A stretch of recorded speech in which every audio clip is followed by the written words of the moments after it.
Today, we're going to begin with our keynote speaker, Dean Wong, who is the Executive Director of Emua Family Services. He is responsible. Here's a little bit about him because I'm so excited that he is here and giving us this time.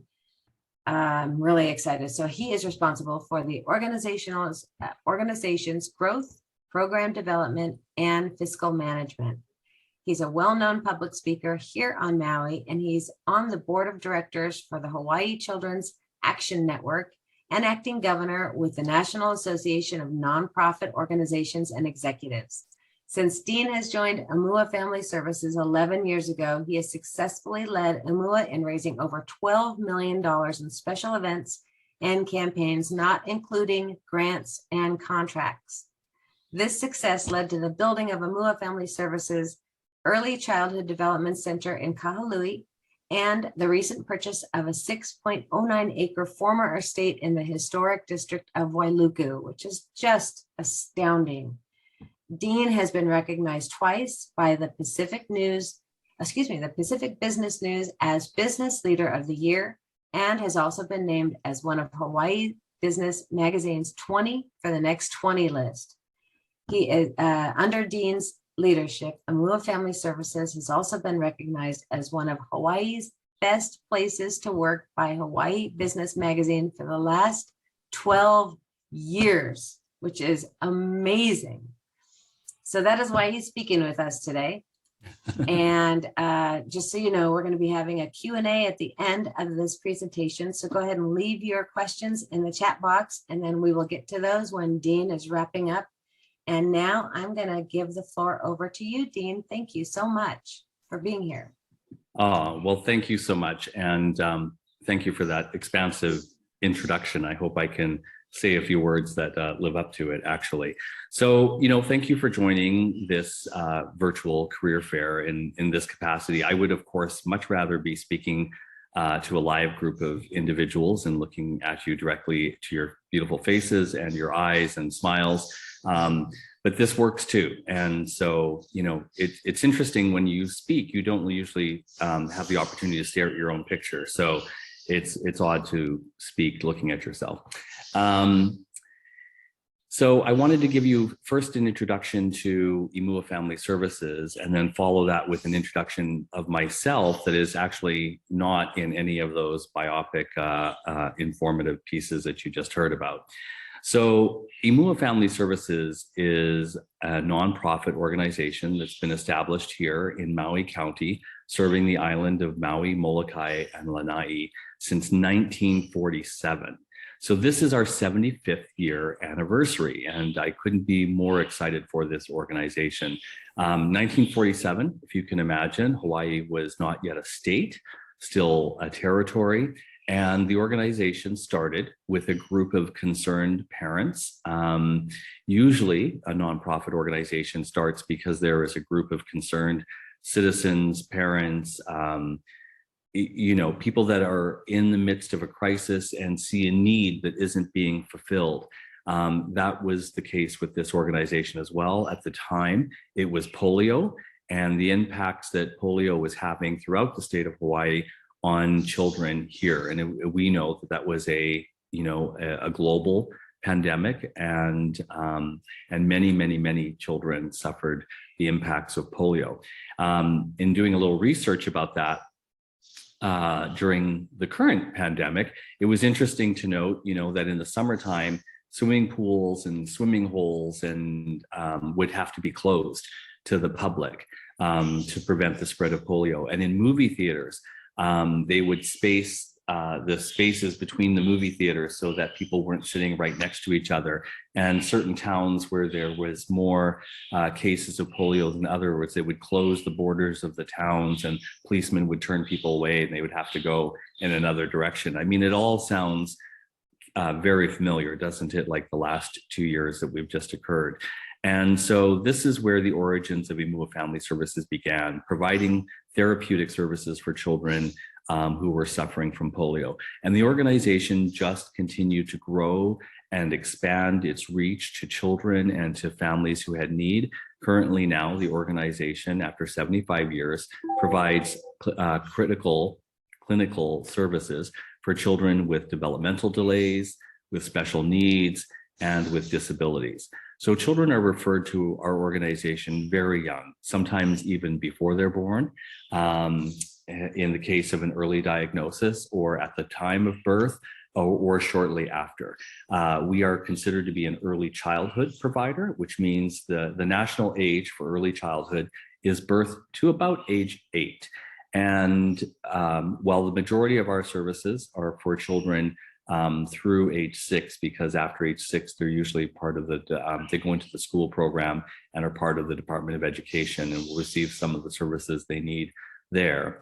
We do have some boutique programs that are for children from age 6 through 16, like Camp Emua, which many people know us for, and our Dream Emua program as well. And these programs and services that we provide to children and to their families for support continue to expand and grow as children's needs and as we learn more continues to grow as well organizationally. So that's a little bit about the organization. I wanted to just, talk a little bit about myself in the context of career. What we hope is that this information gets out to a broader community of people that are maybe thinking about their career or their career choices, or how to help individuals who are looking at making those kinds of decisions as well. And, all the things that were said in the introduction about me, those were not things that I had planned for coming out of college. I think college is an interesting time in one's life, because in one way you think that you're making decisions that will determine how you spend the rest of your life and what you're doing. But in reality, what they're doing is they're preparing you for the opportunities that might come your way and could come your way. And for any of us on this call who are older in our years, as I am, that life brings constant change and opportunity, and that one thing opens a door to something else. And sometimes one door closes and another door opens. And so, when you're thinking about the choices that you're going to make in the world, sometimes it's not so much the what you choose to do, it's the what you plan to contribute to the community where you live. That is maybe the biggest decision to think about. I have worked in a variety of the business sectors. So while I have, for the past 25 years here in Maui County, worked in the nonprofit sector, I've been the director of HIV AIDS prevention leadership at the Maui AIDS Foundation for 7+ years. I was the director of front of house at the Maui Arts and Cultural Center for 7 years, which is also another nonprofit, before coming here to Emua Family Services. But prior to that, I actually worked in the for-profit business world. I worked in the San Francisco Bay Area in Silicon Valley during the peak of the Silicon Valley boom for a data analyst company, health data analyst company called Market Insights, providing and doing analyzing health data for public health companies. And we were using, of course, innovative software and marketing that software at that time. And that was definitely the time, very much a for-profit kind of business. I've also worked for other kinds of corporations in that time, like Neiman Marcus, as an example. And when living in Maui and working at the Maui Arts and Cultural Center, as many times people do have more than one job here in the island, I also opened and ran a cafe in Paia Town that was called the Green Banana Cafe. And so that was my own small business that I ran. And I started that business during the economic downturn in 2008. I did that because I was working for the nonprofit, Maui Arts and Cultural Center. And when the economy made that downturn and a lot of people were being laid off and people were being put on furlough, et cetera, I wasn't sure what would happen with that job. And, I needed to sustain myself and my own income. And so I thought I will start my own business on the side. So in the event that one job ends, I have something to sort of fall back on. And I chose the coffee business because many years ago, someone said to me that there are 3 businesses that do well in a down-facing economy. One is alcohol, the other one is cigarettes, and the other one is coffee. And that's because those are 3 forms of addiction that people will often sustain themselves through when times get tough. And well, since I'm not a drinker or a smoker, I decided I would open a coffee shop because actually I do love coffee. But that business did well. I ran that for 5 years. And when I felt like the climate was safe and my jobs were secure, we sold that business for a profit. And then that is actually when I came to work here at Emua Family Services. I just said all of those things to just give an idea of the different kinds of experience and business experiences that I've had. I haven't only worked in the nonprofit sector, but I want to tell you how I came to the nonprofit sector. When I actually, growing up, if you had asked me what I wanted to do for a living, I guarantee you that any of the things that I said would have involved my own personal self and ego, and they would have involved making a ton of money. Of course, those were the ambitions that I had growing up when I was young, and all the dreams of a specific kind of future that I had in place for myself. But while I was in college, I had the opportunity to sign up for a program that would allow me to go to Africa. And it was something I have wanted to do since as young as I could remember, that I wanted to go to Africa. I had dreams of going when I was a child. I used to work on African stories and projects and history projects all through my elementary school days. And I just had this idea that I really wanted to go to Africa. Of all the continents and all the places in the world I wanted to go when I was young, it was always the continent of Africa. And so, one day, college campus, I'm walking around and there is one of these bulletin boards with all kinds of programs and things that you could do. And I wasn't exactly sure what I was going to do after college. And so I was reading the board and there was this opportunity. It was like the only page on the bulletin board that stood out. Everything else was all blurry. And it was an opportunity to go to Africa, to some third world countries, to do an exchange education program with teachers in secondary schools. That's what they call high schools there, and some local colleges. And I just thought, you know what? This is my chance. It's now or never. I'm going to sign up. So, along with the other hundreds of names on the paper, I put my name on the sign up sheet. And lo and behold, in about 2 weeks, I got a call to come in for an interview, which led to the next interview, which led to the next interview. And the next thing you know, I was going down to the Department of Health in Los Angeles, and I was getting multiple needles and shots for everything from, typhoid and yellow fever and gamma globulin, you name it, all kinds of shots, because I was going to Africa.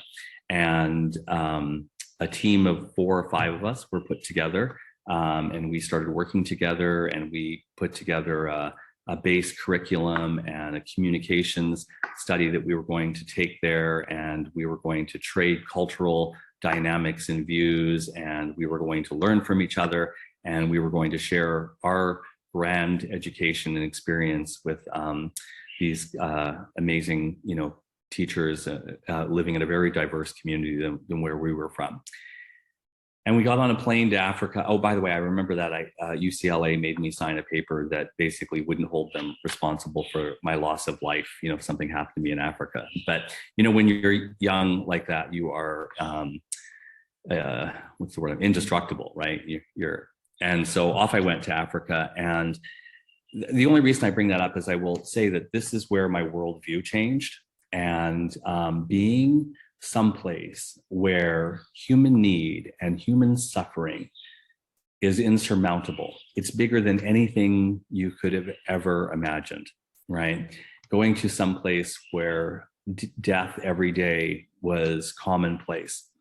When you think about the last 2 years during the pandemic, in those early days of the pandemic, and do you remember every day on the news and in the media, we would read about the death count and the death toll and the number of people that were sick? That was uncommon for us to experience a time like that, But in a place where I went in Africa, I started off in South Central Africa. So I went to Zimbabwe first, and then Malawi and Zambia. This wasn't uncommon. This is the way that people lived. And, disease was high, and famine was high, and starvation was, most people didn't live to be past 30 years old. And the few elders that did exist were, highly protected for their wisdom and what they contributed to their communities. But this is the place where I went, where I first saw this level of human need and suffering. And it changed my life. It changed my perspective on the world. And I saw that this was not someplace else, someplace far away, someplace remote. I saw how we were all people, how we were so much the same, and how our desires for happiness and daily living and for family and for caring for each other, that these are all the fundamental realities of humanity across the board. And I realized in that moment that if I was going to be in Africa for this duration of time, that it couldn't be about my intentions and what I wanted to do and what I was trying to accomplish there. I had to be there for the community that was there. The community that I was there would be the one that I would serve. And so that's the way we went about our work. And all of the great ideas that we had put down on paper and in notebooks, we didn't have computers then, they all went out the window. None of that was going to be relevant. And we started working with the communities and what they needed and how we could help them with their needs at the time. And after a year of doing this work, I'd only signed up to go for a year, we all did. I just felt like I had just scratched the surface, that I really had not even begun to accomplish making a real dent in the needs that were there. So I reached out to the program that had sent us, and I asked if I could stay another year. None of the other teammates that I went with wanted to, they were done. And so they left, and a new group was sent to me, and I continued. Then I became the leader of that plan. And we continued to do that work. And I expanded the work from Zimbabwe, Zambia, Malawi to Mozambique, and then into Zaire, and then to Congo, and then Togo, Benin, and the Ivory Coast, and Nigeria. And it just kept expanding. And ultimately, I stayed 7 years in Africa before I returned to the United States. And I saw a lot, and I feel like I was able to help a little bit. But really what transformed in those years in Africa was myself and my perception of where I belonged in the world and what I could contribute to the world. And when I came back to the United States, lo and behold, there was another crisis that was happening here. It was not happening when I left, and it was the HIV AIDS crisis. I had studied theater arts in college and in high school. I'd always been part of a performing arts community. And when I came back to the United States after seeing so much death and so much suffering and so much frailty in humanity, I came back to this AIDS epidemic. And so many of the people that I knew that I had gone to school with, high school, that I had gone to college with, they were either dead or they were dying or they were suffering from the impacts of HIV and AIDS. And I just remember thinking, how is this happening in the United States, right? And there was so much that was unknown about the disease at the time, and everyone was working really hard, just like they did in the early days of COVID, to determine what was happening, how is it being spread, how do we protect ourselves, and how do we save those that are dead and dying.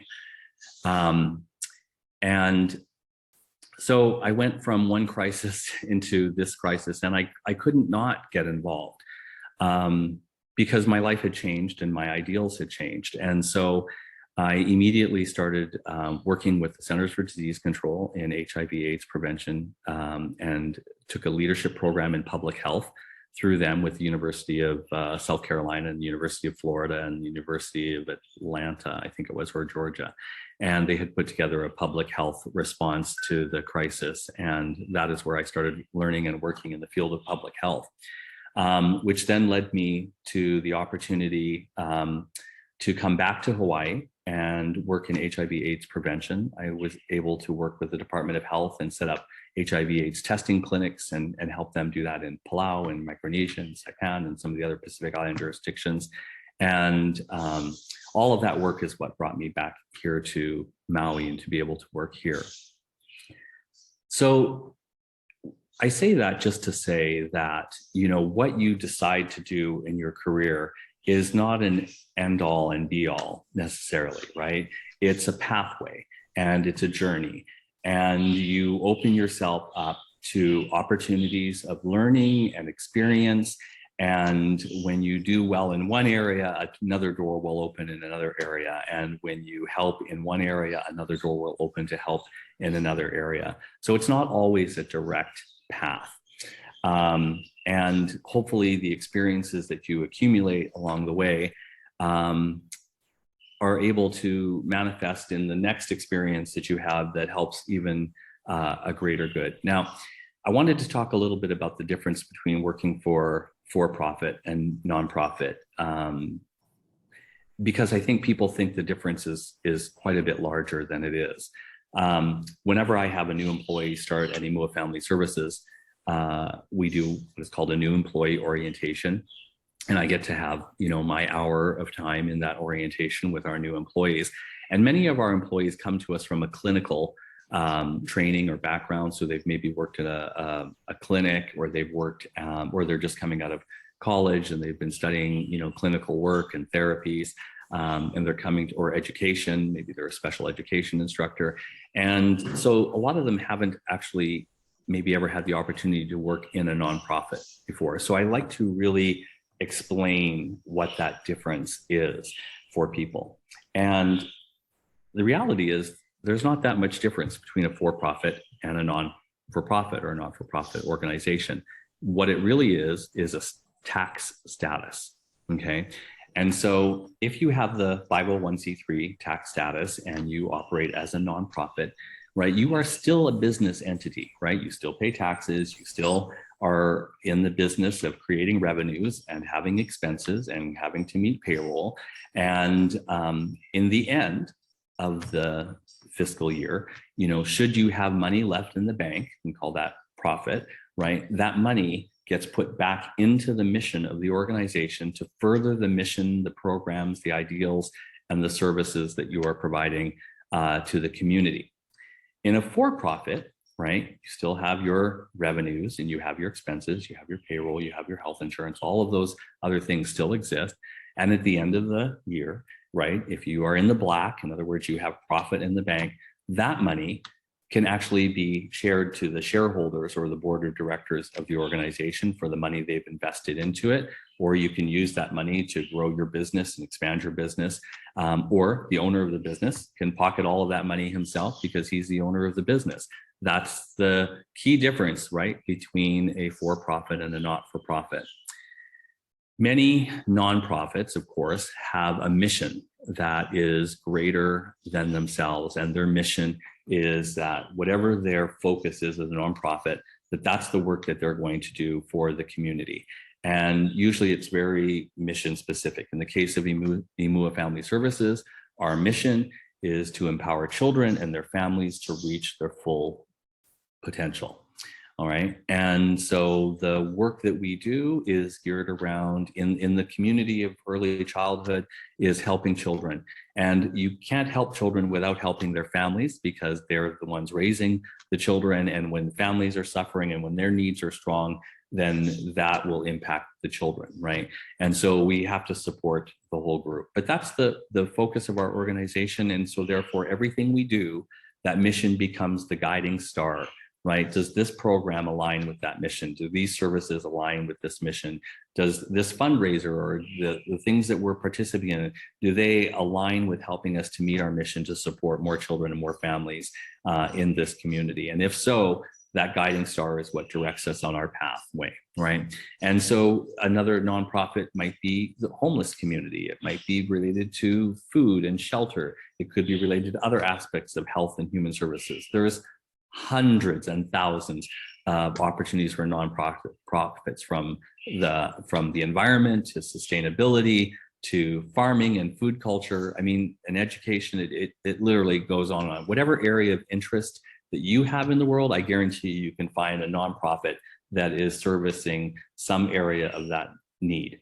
Most nonprofits begin because there is an area of need that is not being met. It's not being met by the for-profit business community, perhaps, or it's not being met by the government sector. And so it can often just be a small gap, right, of community, or a gap that is overlooked, and there's an area of fundamental need that is just not being recognized, and that community is not getting the type of service that would benefit them and help them out of the crisis that they're in. And that's often where a nonprofit finds its start. When a nonprofit finds its start, that is really no different than a startup business, right? And startups, we're very familiar with the idea of startup businesses now as a result of Silicon Valley, right? Which spurred so many different kinds of startup businesses, right? You could have a singular idea for a game or a piece of technology or a phone cover and start a startup business, and then you would watch that business grow. In the for-profit sector, right, you have some things are very similar in nonprofit and for-profit, right? Both have a board of directors. In the for-profit, it might be a board of trustees, or it might be a board of investors, people that help to get the business going. In the nonprofit sector, you've got a board of directors who provide advice, they provide counsel, they provide time and talent and expertise to the CEO or the executive director. The difference is in the not-for-profit or the nonprofit organization is that board of directors is a group of volunteers. They volunteer their time, their expertise, their advice, their counsel to the nonprofit, and they don't get anything in return. So if the nonprofit succeeds in the end of its year and has more money in the bank, that money is not going to benefit the board of directors, who are there entirely as volunteers.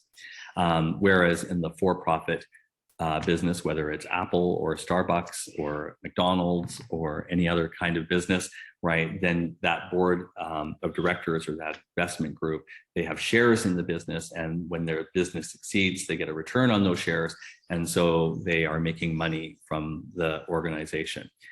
More and more today, we are seeing for-profit businesses who have a arm in the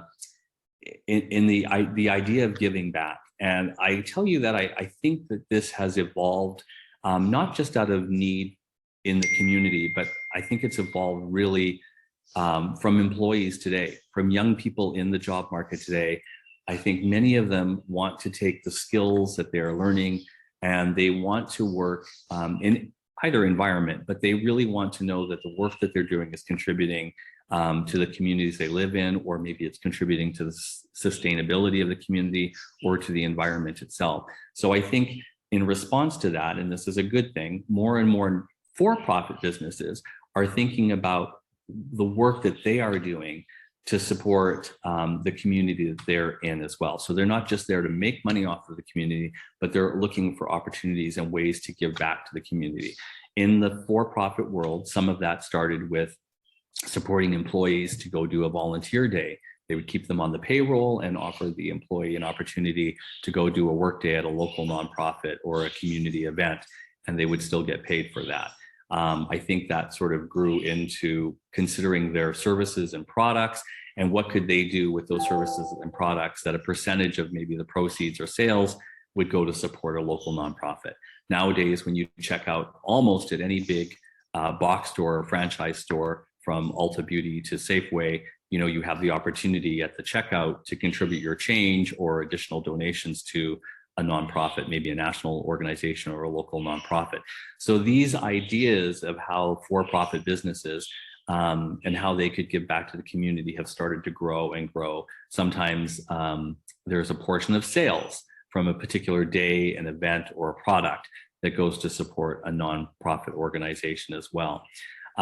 These ideas just continue to grow, and they do a couple of things from a business and marketing standpoint. I will tell you, without to sound blunt, is that it helps these businesses grow. It helps the employees feel good about the place that they're working and feeling that they're part of this give back to the community. It helps them from a tax purpose because they're able to write off this contribution to the nonprofit or to the work that they're doing. So we're starting to see this overlap of opportunity for people and employees to feel that the work that they're doing, whether they're in a nonprofit or whether they're in a for-profit organization, have a potential to give back something to the community. And that's just an outstanding thing.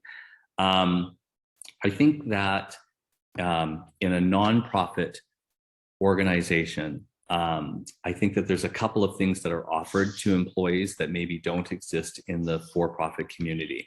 And some of those are flexibility. I think sometimes there's more job flexibility and less, narrow defined jobs. I think that's because in the nonprofit community, we tend to work with smaller groups of employees who do more work.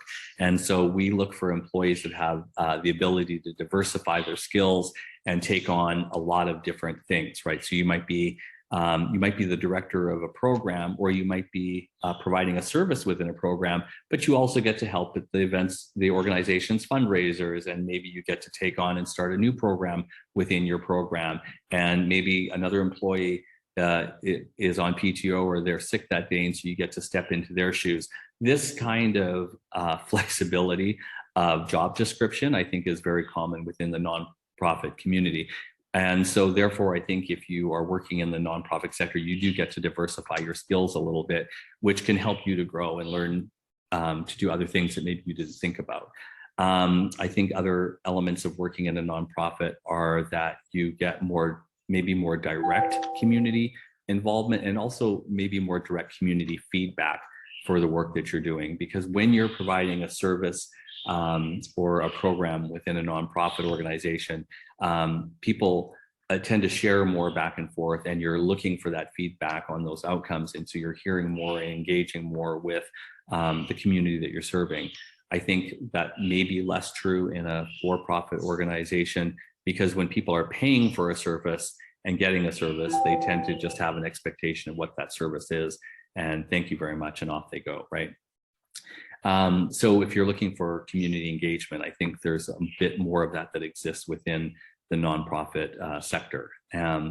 So I want to get back to what I was saying. I think that what I wanted to stress to people that might be looking at a career in the nonprofit sector, and maybe you're just changing course of career, or you're coming out of college or some form of education, and you're considering a nonprofit organization.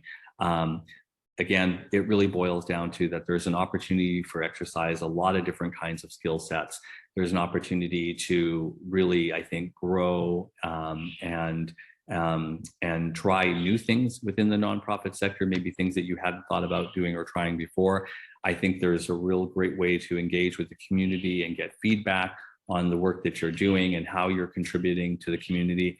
And it goes back to, as we were saying, that idea of being able to give back and do something for something that's greater than ourselves. I have sort of a couple of elements, though, that I want to say for people that are considering going to work in the nonprofit sector. We interview and recruit a lot of individuals, even at Emua Family Services. Our staff is just under 50 people. We hover around 50 people, and we have to hire a lot of staff, and staff specifically trained to work with children. And so we're looking for people that have a background in pediatrics a little bit, and they may be specific disciplines, clinical disciplines like occupational therapy or speech language pathology, or maybe different behavioral sciences. And they can also be areas of ground maintenance and technician and housekeeping and areas like that as well. So there's a lot of variety. But in all the employees across the board, there are certain fundamental things that I look for when I am looking to hire someone at Emua Family Services. And you heard in the introduction that Emua Family Services has been named one of the best places to work for the past 12 years. I really believe that that is contributed to the quality of staff that we hire and the way that we look to bring people onto our team and some of the expectations that we have for them. It is not the black and white stuff that is written on the resume that talks about your experience and all the great classes you've taken. And although sometimes that really matters, especially if it's degree driven and we need a specific field. But the other elements, the core elements that we look when you're trying to build a team of people, we're looking for people that believe in collaboration and can demonstrate on how they can collaborate with their team members. There is not one person in any job capacity that can do absolutely everything or knows absolutely everything. That's just the way it is, myself included. And the only way that organization can be successful is if they can really collaborate with the people that are around them. And organizationally, the organization needs to be able to collaborate with organizations outside of themselves.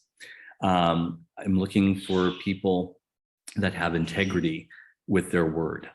In other words, it's very important that people follow through on the tasks that they've been given and that they do it with the intention of doing the best job that they possibly can. It doesn't mean that everything is perfect. It doesn't mean that you know how to do everything. It means that you do the best that you can. And when you don't know, you come and you say you don't know, and what you need help in, you say that you need help in those areas. That's really how I define integrity with job. No matter how small the task is or how big the task is, the idea is that you're doing it with the best of your abilities. And when someone is working to the best of their abilities, it's very clear to everyone around them and to their employees how hard someone is working and how hard someone is trying. And when someone is not working with integrity or working to the best of their abilities, that is also equally as clear. And so that is where promotion lies. That is where bonuses lie. That's where increases lie, right? On people that are just working and doing the best job that they can.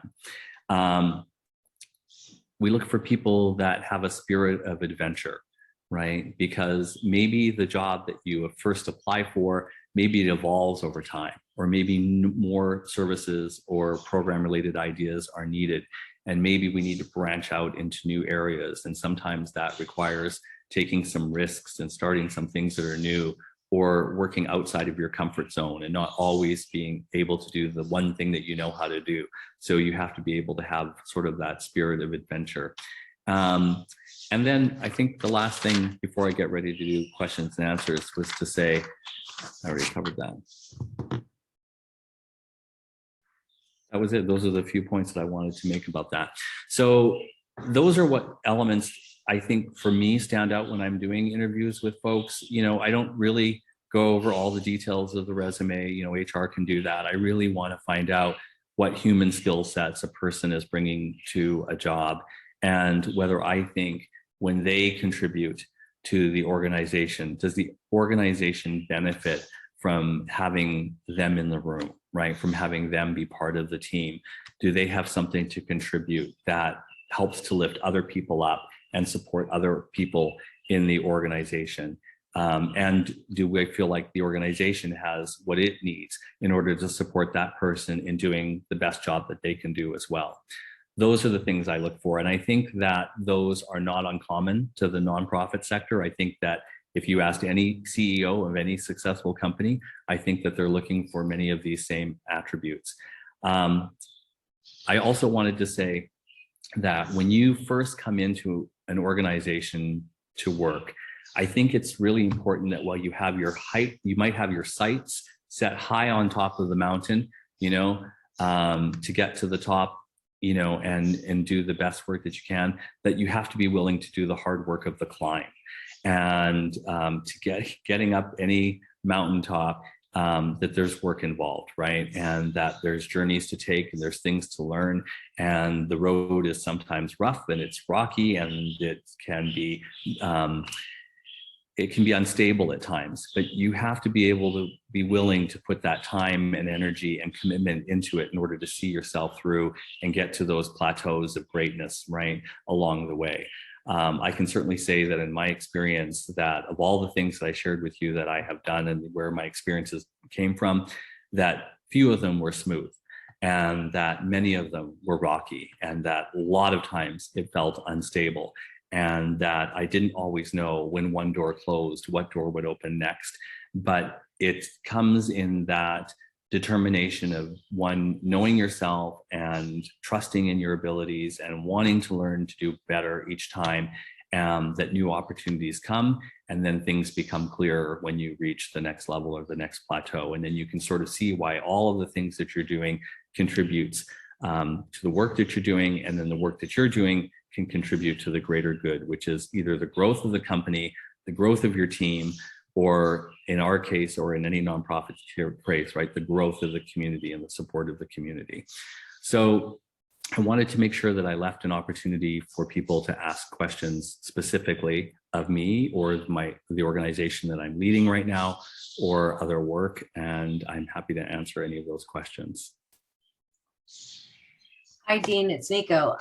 I don't see any questions here, but I have many, because you covered a lot of ground and a lot of, it was absolutely amazing. So let's just stop with human skill sets. The thing that we all have that we don't realize is something that we can contribute. Soft skills, basically, of feeling for a client, or bringing something else to the table, or an idea. I really love how you went on with that, but how would you suggest somebody coming to work with you and how they describe what those human skill sets are? What would mean the most to you? Yeah, I think I know what you're saying, because sometimes people haven't yet been able to identify what those skills are that they have, or because sometimes they come from us so intrinsically, right, that they're not something we learned in a book, right? There's something that's inherent to our core being and ourself. So I think, the first that I look for is compassion. And when people can sometimes demonstrate their experience or areas of compassion simply by, sometimes in your CV or in your resume, you have an opportunity to put some of the other skills or interests that you have. And so maybe demonstrating either some of the volunteer work that you've done in the past, or the type of communities that you've tried to support in the past, that can demonstrate to a potential employer, the areas of compassion that you have. I think when it's really good when you go into an interview with an employer, or with myself, what I look for is for someone who's not looking to regurgitate everything that's on their resume.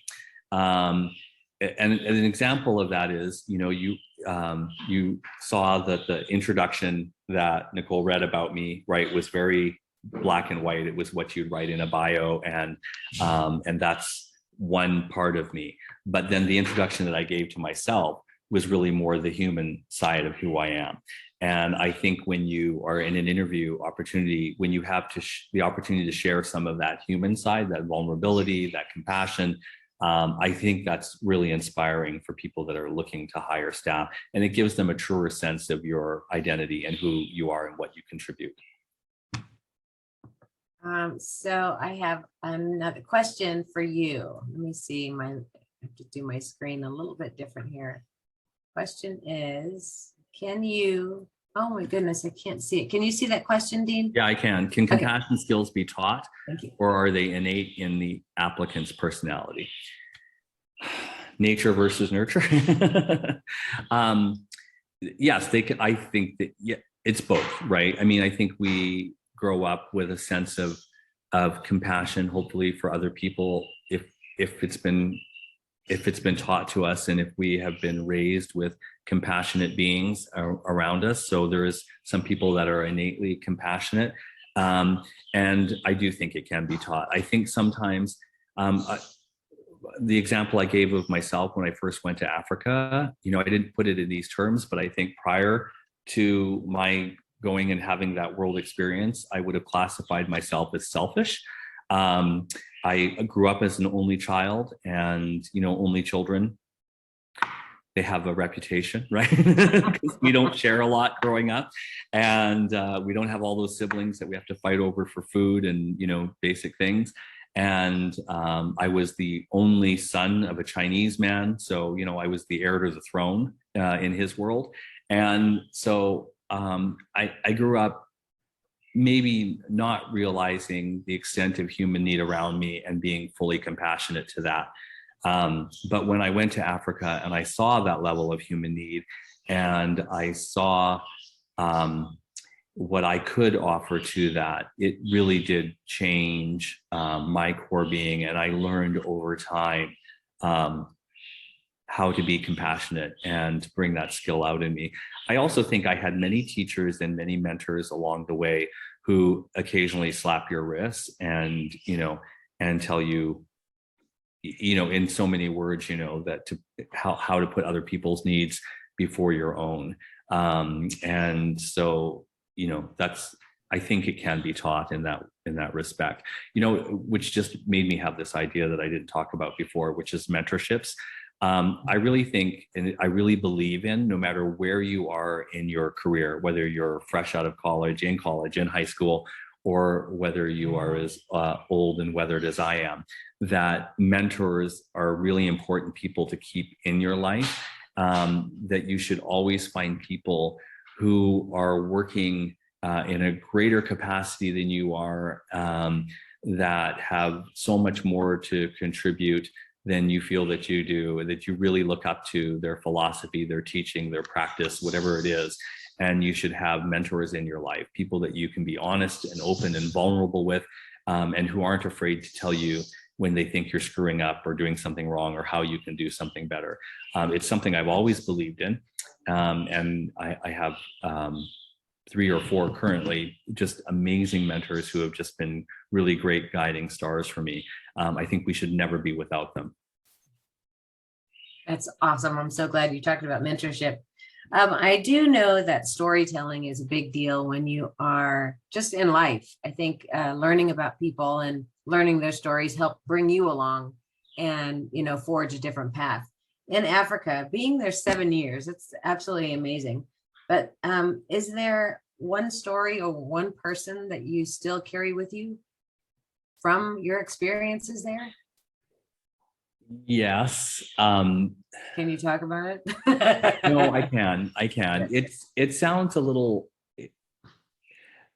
if any of you have ever been in a third world country or, you know, lived abroad and something like that, sometimes when you come back from those places and you tell the stories, they sound like a Marvel movie, right? Like they're slightly unbelievable in experience. I just watched my son right now, who's 10 years old, is really into National Geographic video documentaries of different places in the world, which I love since he's only lived on Maui.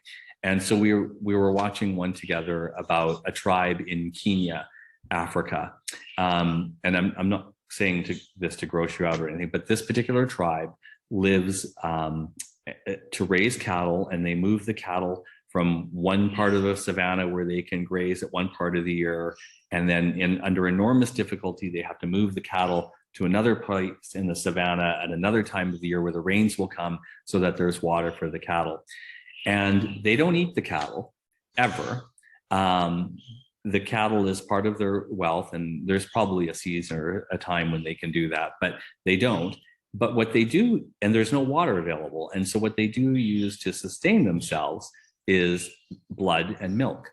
And they take the blood directly from a young calf from the jugular, and then they take the coagulation part of it out, and then they mix it with milk, and that's how they sustain themselves. Okay, so you watch something like that. We're watching the documentary, my son and I. Of course, we're grossed out, we're freaking out, but it's great education. But when you experience something like that, like the gentleman in the documentary, and then you come back to the United States and you try to tell those stories, they sound pretty far-fetched. So this one's going to sound a little bit like that. But the one gentleman, and I'm bringing him up because he was a leader. His name was, I think his last name was Mosheshi, is how you would say it. And he was a Nigerian prince.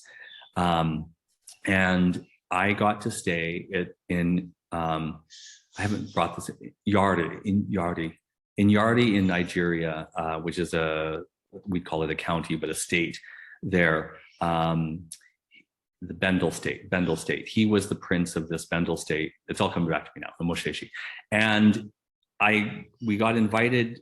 Nigeria is a rough country. Actually, they call it the armpit of Africa, and it's just because of where Africa is shaped, where it sits. But it's also a little bit on the rough and dark side.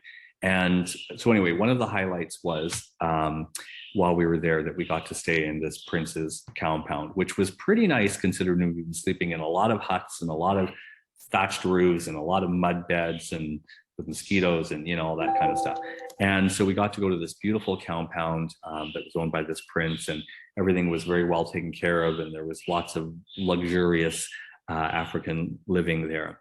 And I was so young and so impressionable, but what I really learned from this man who was the leader in his community was how much that he interacted with everybody that worked with him and for him and in his community. And one of the things that he said to me in that time, because I remember he was out like tilling in the garden. I know tilling is the right word, but he was out in the garden, with tools, and he was moving some things around. They had all these great plants that were feeding everyone in this compound. And there were all kinds of people working and doing the work as well. And I remember saying to him, I'm surprised that you're doing this because you're the prince, right? And he said, a leader should never, ever ask anyone to do anything that they're not willing to do themselves. And they should always be able to show, how this work has meaning because of how it contributes within the bigger picture, was basically what he was trying to say. So, that just always has stuck with me. And there's different ways that I think that I try and apply that in the organizations that I work for. But I will never, ever ask an employee of mine to do anything that I won't do with them, alongside them, or in place of them. I think that's very, very important. I think it's amazing. And I think that is so right. And he's a Nigerian prince. And he's a Nigerian prince, which adds to the story. I have one more question. Since, we're a large small business community here. And, a lot of people are shoestring budgets and, might not have funds to contribute to a nonprofit. What other things can they do that might be able to help a nonprofit to get more involved in the community, be able to share a little bit more of themselves? What could they do? Oh, that's a great question, because there's so many ways to get involved with supporting nonprofit organizations, right?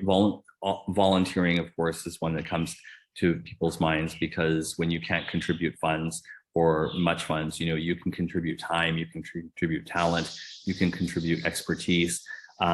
These are all areas that nonprofits can benefit from, and because it makes the workload light for usually very overworked and underpaid staff, and it's great when you can. The great thing about volunteering is that you can come in and learn firsthand about the work that the organization is doing. You get to experience the community that they're working with. You can see the impact that that's having.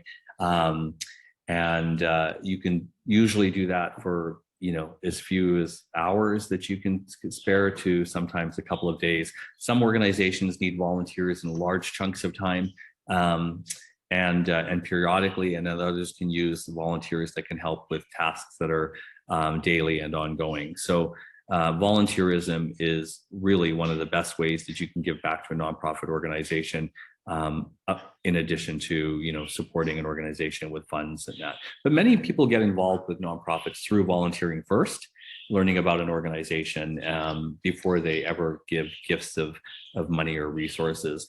Many nonprofits can also benefit from things that you have in your community that you are recycling or repurposing. Not everyone can, but some nonprofits can use that. So it's always good to look at that too. If you're I don't know, cleaning house or something like that. If there's things that can go to Habitat for Humanity or the Restore, or, you know, women helping women's revive and be reutilized, or clothing for the homeless, or, you know, food that can go to the food bank. There's lots of ways that you can contribute things of that nature as well. So on the property we have here in Wailuku, we've been blessed to have all of these great mature fruit trees, from lychee to mango to avocados, et cetera. And so we've been working with another nonprofit called Common Ground Collective to come and collect those fruits as they're ripe and then repurpose them onto different food organizations that can make sure they get into the hands, so they don't, we don't waste them. So just things like that. That's amazing. And well, and it also volunteering can also lead to finding mentors and other doors opening. Absolutely. And I find that volunteering for me was one of the best things I could have ever done, not only because I'm giving my time and it's great, but you meet doers. You know, you meet people who are actually doing things in the community, and it enriches you so much more to hear their experiences. So Dean, you have been absolutely amazing. I had no idea all that you have done, and that you're an only child. Yeah. It's just one of me. Well, I can't thank you enough for sharing your story and the record of Emua's success. I mean, it stands alone, and I'm very proud of you, and I'm happy for our community. To have you at the helm for so many families and for Maui County is really incredible. So thank you so much for spending the time with us. And so if there's any closing words you want to say, you can, and then I'm going to go and show just the virtual schematic of the job fair, just so people can see what that looks like. So if there's anything closing for you. Thanks. It's 10 o'clock, so I won't take any time. I just wanted to say thank you all for being listeners and for hearing me out. I hope that something I said will have inspired you. And I think that there's opportunity for us to give back in our communities in every sector of work that we might choose, from our own self-employment to working with government organizations and for-profit organizations and nonprofit organizations. I think it's really the heart that we go into the work that we do that really matters. And so thank you for your time today. Thank you for listening. And I really appreciate all of you. So aloha. That was really awesome, Dean. Thank you very much. Oh, you're welcome.